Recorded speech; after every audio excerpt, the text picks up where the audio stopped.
Buddy, Alex Rodriguez here, Bay Cities Construction. Hey, I want to talk to you today about termite damage.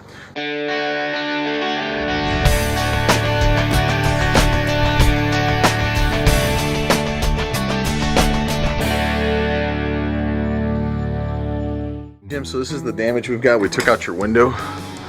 We're standing inside where the new shower is going to be. Took out that window. Just want to show you some of the damage. This is along the bottom windowsill of the second window. Now all of this stuff is fungus, so that stuff's got to go. We got to replace this whole piece here.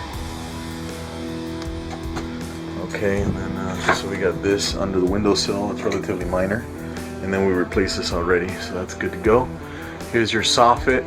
This new cross framing you see is for the fan, so we can facilitate the installation of the fan.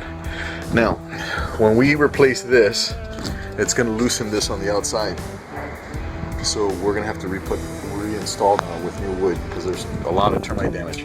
This is the other windowsill, the outside fascia. Oh shit, I think this is the outside fascia here. So see this piece on the outside? That's got to go because it's got a lot of termite damage. Just want to show you real quick what we got going on here. Those are little termite tunnels. This is basically a 2x6 that I cut across. You see some of the tunneling right there. And then this is poop, a lot of it. And this is what happens when it goes untreated. This was actually a piece that was underneath the windowsill. So, hope you enjoyed this little quick update. And I'll keep you posted on the bathroom model in Manhattan Beach.